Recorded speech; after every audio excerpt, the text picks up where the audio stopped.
이제는 본격적으로 과학기술단체 총연합회 그 회장으로서 헌법에 과학기술이라고 하는 문구를 집어넣는 작업을 하고 계시다는 얘기를 들었거든요. 네. 그건 뭡니까? 그 안을 다 만들었어요. 그래 여론 수렴, 과학기술계 의견 수렴 다 하고.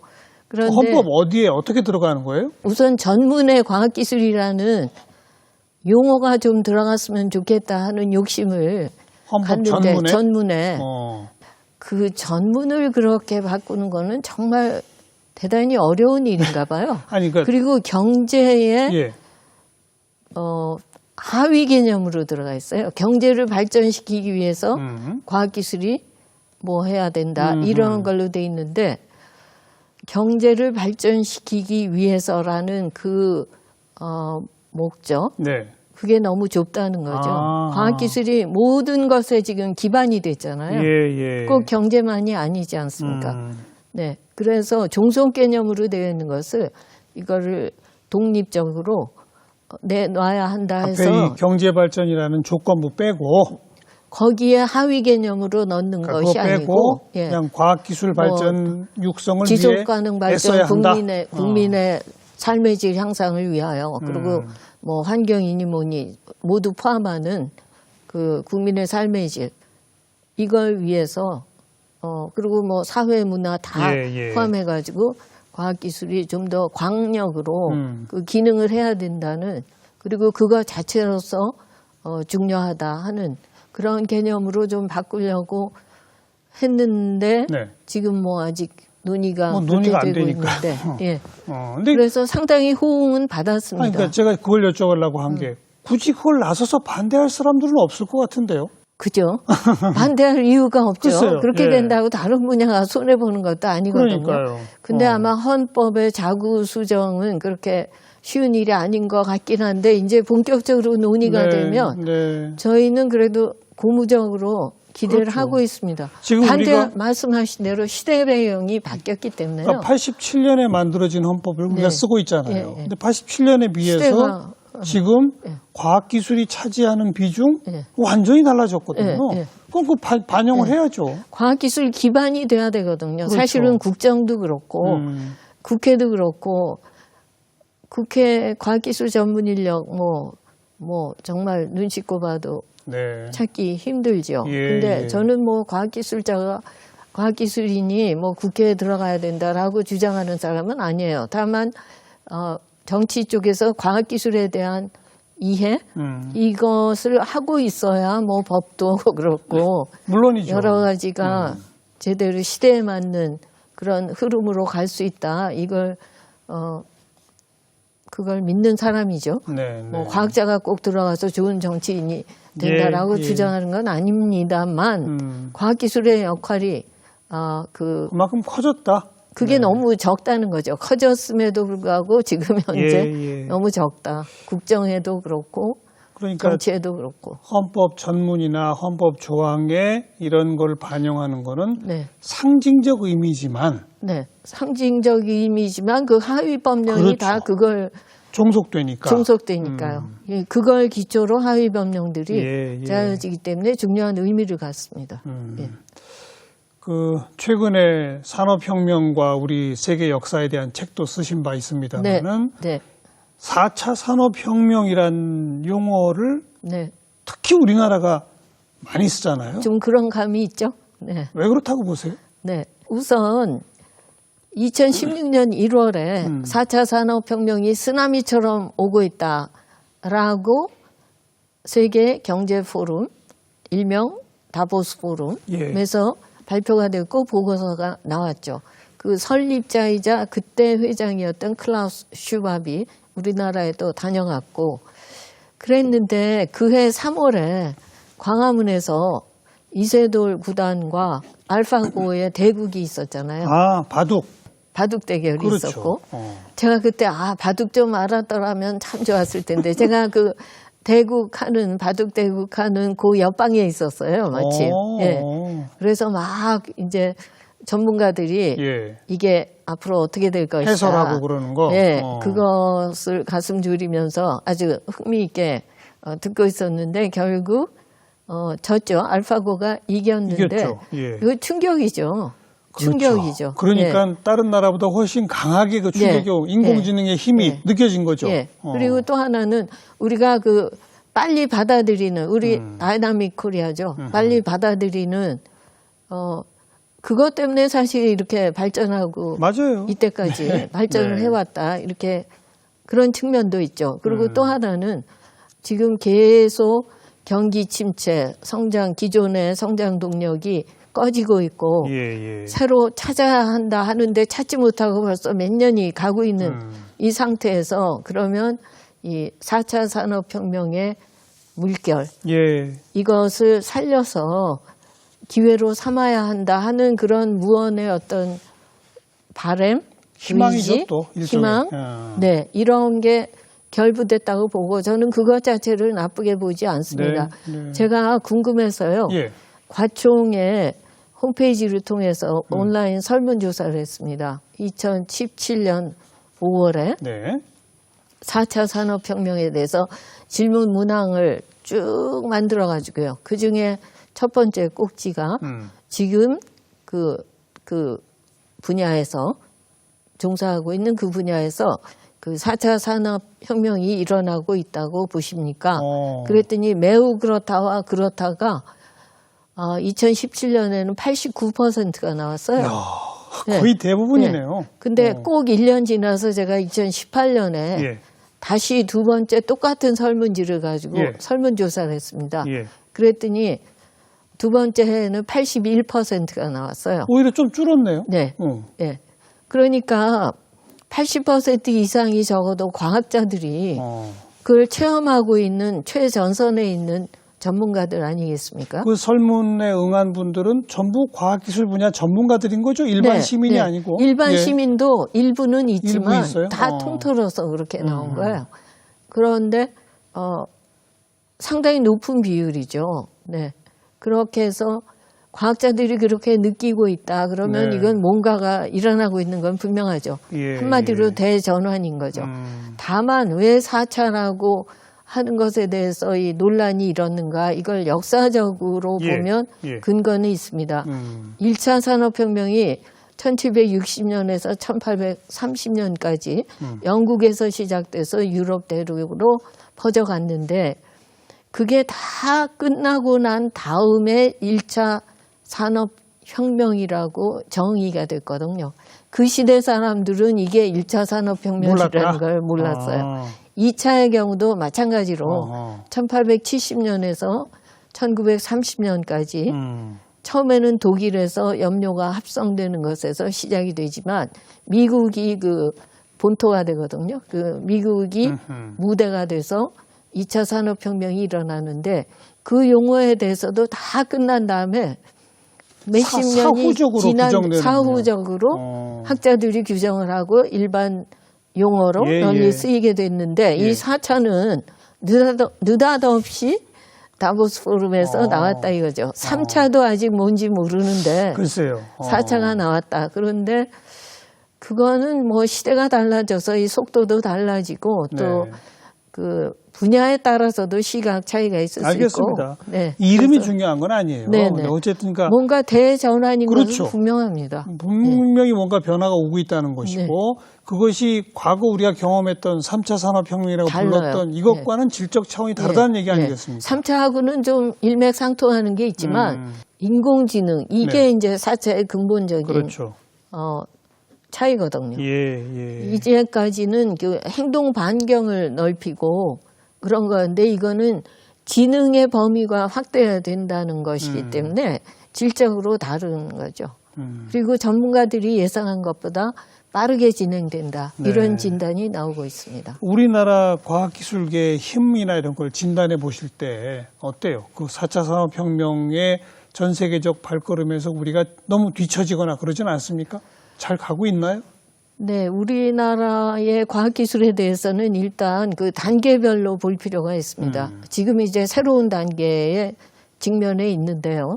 그러면 그 앞 단계가 무엇이었느냐? 이제 아주 크게 대분을 한다면 대한민국의 근대화 산업화 이것은 과학기술이 없었다면 가능하지 않았습니다. 그렇죠. 네, 60년대 후반부터 어떤 길을 택했냐면 선진국으로부터 그 기술을 배워서 상용화되고 예, 그걸 들여와서 역주기로 왔거든요. 그렇죠. 역주기로 응용부터 해가지고 역주기로 해서 압축 성장을 이룩하는데 예. 그 산업 발전에 그야말로 공신으로서 예. 과학기술이 기여를 해서 압축 성장을 이루었습니다. 그런데 이제는 그래가지고 경제대국 10위권에 근접하는 나라가 됐고 과학기술력에 있어서도 벤치마킹 외국의 좋은 사례를 예. 받아다가 그걸 또 소화를 해가지고 아주 캐치업에 있어서 따라배워서. 따라가는 데 있어서 놀라운 모델을 1등이었죠, 만들었다고 우리가. 예. 그거는 다 외국에서도 공인을 하거든요. 인정을 하는 그런 과학기술력인데 문제는 이제부터는 그걸로는 절대로 되는 안 됩니다. 시대가 아니라는 거죠. 이미 우리 산업 구조도 달라졌고 네, 네. 중국이나 이런 데가 막 쫓아오고 네, 있고. 네.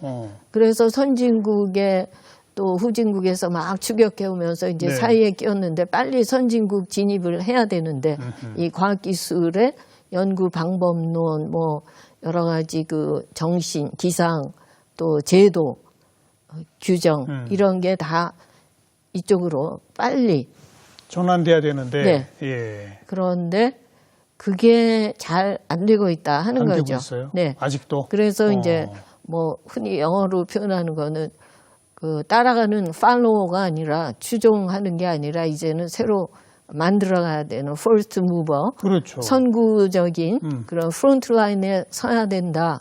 그렇게 하기 위해서는 지금처럼 지금 하던 방식으로는 안 된다 하면서 과학기술계가 목마르게 그야말로 요구하는 것은 규제 선진화, 규제 합리화 규제 이런 거죠. 합리화. 네, 아. 자율성과 창의성을 살려달라. 예. 경제를 살리기 위한 그런 어떤 한정된 범위에서의 네. 과학기술 관리 정책이 아니고 과학기술 분야의 규제가 그렇게 많은가요? 연구비 사용에서부터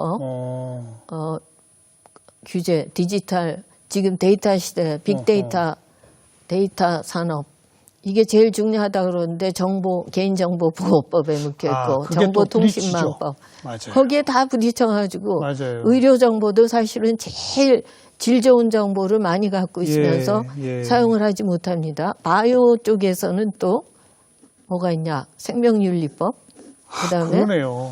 네, 그런 뭐 갈라파고스 규제라고 말씀 듣고 보니까 산업계에서는 외국의 과학기술 산업계는 그 얘기하죠. 자체만의 쟁점이라기보다는 거기서 나오는 인간의 이용, 기본권, 인권, 생명권 뭐 이런 것들과 이렇게 충돌될 수 있는 네. 소지들이 많군요. 네. 그래서 쉽지는 않아요. 어렵네요. 왜냐하면 양면성이 있기 때문에 양면성이 있고 양날의 철학적 칼이에요. 논쟁도, 네. 예. 그래서 쉽지는 않은데 제가 항상 강조하는 것은 그겁니다. 어느 분야에서 얘기하던 간에 마지막에 귀결되는 것은요. 규제 합리화, 그다음에 인력 양성이거든요. 예, 딱 두 가지 꼭지예요. 예. 어느 분야를 가나 예. 답은 똑같습니다. 예. 그런데 저는 우리나라가 뭐 GMO도 그렇고 뭐 모든 거에 걸려 있는 게 많이 있어요. 그런데 특별히 앞서가자는 게 아니다. 국제 수준, 선진국 수준만 하자. 한국이 왜 유난하게 그렇게 선진국보다 더 강하게 해서 뒤처져야 될 이유가 없잖아요. 지금 정말 알겠습니다. 다급한데요. 규제를 다른 나라 수준, 선진국 정도 수준까지는 수준으로 가보자. 가자. 그게 이제 규제 합리화 영역이고 네. 꼭 또 하나 따라가는 게 인력 양성이라고 인력이다. 하셨지 않습니까? 예. 교육. 예. 4차 산업혁명 시대에 맞는 과학기술 교육이 되고 있나요? 아니요. 너무 쉽게 아니라고 그러시네요. 네. 저희가 교육에 대해서도 많이 다루거든요. 과청에서 포럼도 하고 공학교육 이런 노력은 하고 있는데요. 아닙니다. 네. 우선 입시 제도가 그렇고요. 네. 대학 들어와서 여하튼 국제 기준으로 봐도 뭐 올림피아드니 이런 성적 상당히 높다 그러죠. 그래 초등 이 수준에서는 높다가 점점 올라가면서 떨어진다는 거잖아요. 평가에서. 왜 이렇게 되는가? 교육계의 잘못이죠. 어른들 잘못이죠. 그러니까요. 예. 제가 어제 어느 행사에 갔는데 그 학생들이 그냥 어쩔 수 없어서 막 자요. 근데 그걸 보고 쟤네들이 왜 저럴까 이런 생각이 드는 게 아니라 네. 쟤네들을 잠을 잘 수 있게 해주는 교육이라야 하는데 이게 너무나 절실한 생각이에요. 너무 가엾은 거예요. 제 손녀도 지금 중2인데 잠을 많이 자야 된다. 잠을 자고 운동을 해야 된다. 이런 얘기를 하는데 이게 현실하고 너무 안 맞는 얘기인 거예요. 중2인데도 벌써. 벌써 그렇더라고요. 참. 그런데 이게 뭐 제도가 이리 왔다 저리 갔다 하고 학부모들이 굉장히 불안정한 상태예요. 그게 참 큰일 났네요. 4차 산업혁명 시대에 우리 과학기술이 따라가려면 규제도 합리화해야 되고 인력 양성, 교육의 개혁도 빨리 이루어져야 되고 이런 거고요. 마지막으로 4차 산업혁명 시대가 오면 일자리가 다 사라져서 사람들은 할 일이 없어질 것이다. 뭐 이런 여러 가지 전망들 나오잖아요. 매번 산업혁명이 있을 때마다 사실은 또 인류에게는 큰 숙제가 왔었지 않습니까? 네, 일자리 없어진다는 게 첫 번째고. 그랬죠. 앞으로 그 전망을 어떻게 보세요? 또 어떻게 우리가 대비해야 한다고 보세요? 근데 물론 산업혁명마다 성격이 똑같지 않습니다. 공통점은 있습니다. 핵심 기술, 핵심 산업이 있었다. 그리고 사회, 문화, 경제적인 동인이 있었다. 이거는 다 공통점인데요. 물론 그 내용은 다르죠. 그런데 이제 3차, 4차로 가면서는 그 기술 융합, 산업 간의 융합, 이게 훨씬 더 광범위해지고 그 말하자면 범용 기술, 이게 많아서 그것들 사이에서의 아주 커다란 융합이 일어나는 게 지금 4차. 그 범위가 제일 커진 건데 이때 일자리에 대해서 1차에서는요. 특히 직물산업 중심이었고 뭐 도자기 산업이었고 그런데 이 직물산업의 그 노동자들이요. 밤중에 기계를 파괴하는 기계 파괴 운동을 했거든요. 러다이트라고 기계 파괴 운동이 있었지 않습니까? 1811년부터 13년 사이에 극성을 이루는데 우리가 이렇게 못 살게 된 것이 기계 때문이다 하고 기계를 부수는데 사실은 기계가 그런 게라기보다는 나폴레옹 전쟁으로 굉장히 경제가 나빴던 것이 주요 원인이었는데 하여튼 그거에 대해서 정부가 처음에는 폭력에 대해서 폭력으로 진압을 하다가 그 방향을 바꿉니다. 그래서 결국 합의점을 찾아가고 하는데 그때도 이제 농업에서 공업 경제로 넘어가면서 일자리 얘기가 그때도 나왔어요. 근데 농업의 일자리는 줄었지만 공업에서 새로운 일자리가 엄청나게 많이 생겼다 하는 거죠. 2차의 경우도 역시 마찬가지로 그 미국이 농업사회에서 공업으로 간 거거든요. 거기서도 새로운 뭐 전기산업 등등해서 일자리가 이렇게 나왔는데 지금의 경우 전문가들에게 세계 CEO들에게 일자리 전망을 물으면 앞으로 한 5년 동안은 일자리가 늘어날 것이다. 그런 전망이 나옵니다. 근데 독일이 인더스트리 4.0이라고 그래서 2011년부터 민간에서 제안한 거를 정부가 받아가지고 제조업에서 혁신을 일으켰죠. 스마트 공장화를 한 건데요. 거기에서도 이거 기계화됐으니까 스마트화되니까 로봇을 쓰니까 일자리 인공지능 쓰니까 일자리 줄어들어야 되는데 독일의 사례도 줄어들지 않고 있습니다. 그래요? 네. 그래서 이게 반드시 그렇게 되지는 않을 것이다. 적어도 단기적으로는. 그런데 장기적으로는 노동시장에 지각 변동이 일어날 것이다. 이런 예측을 합니다. 그러나 정확히 어떻게 될 것인가에 대해서는 수많은 모르죠. 예측 보고서는 나오고 있지만 그중에 어느 것이 맞을지는 아직 모르고요. 분명한 것은 없어지는 일자리. 지금 다 나오고 있죠. 뭐가 얼마가 없어지고. 근데 생기는 일자리가 있고 그다음에 일의 성격이 달라지고 일의 내용이 달라지고 맞습니다. 그러고 그야말로 이거는 플렉스 타임에 파트 타임에 그런 유연한 일자리가 되는 것이죠. 그리고 물론 인공지능이 나오지만 여전히 그 인공지능과 어떻게 협업을 하는 그런 일자리 이런 식으로 인공지능은 계산은 빨리 해도 창조력은 떨어진다잖아요. 아 근데 지금은 그렇지만 앞으로는 또 그것도 몰라요. 시간 문제라고 보는 거죠. 그럼 이제 사람은 뭐 합니까? 예술적 감흥 이런 거는 또 사람이 할 수 있지 않을까요? 그렇죠. 그렇죠. 예.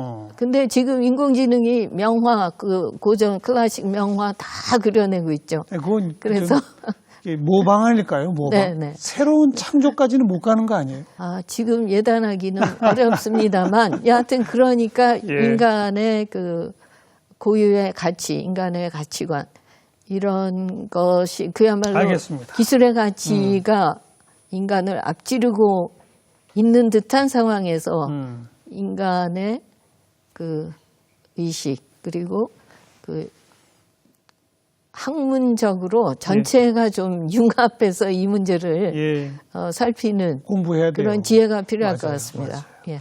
여러 분야가 한데 모여야 된다고 네. 생각을 합니다. 4차 산업혁명 시대 우리 과학기술단체 총연합회 김명자 회장께 3가지 숙제를 받은 겁니다.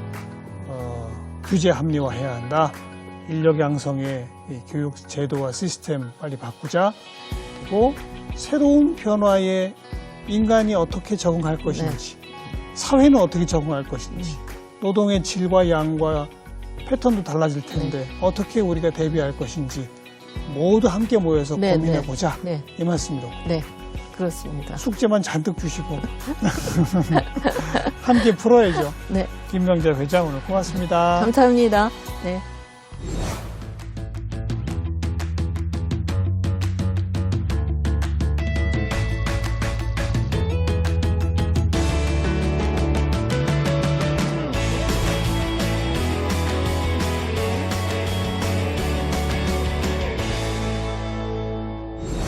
네, 남들보다 좀 앞서 고민하는 분들 과학기술계에 참 많죠. 근데 지금 우리가 맞닥뜨리고 있는 4차 산업혁명 시대의 그 과제는 과학기술자만으로도 또 해결할 수 없습니다. 사회학자, 법학자 함께 고민해야 하는 주제들이 참 많아요. 정말 융합적 협업 노력이 필요할 것 같네요. 다음 시간 또 뵙겠습니다. 안녕히 계세요.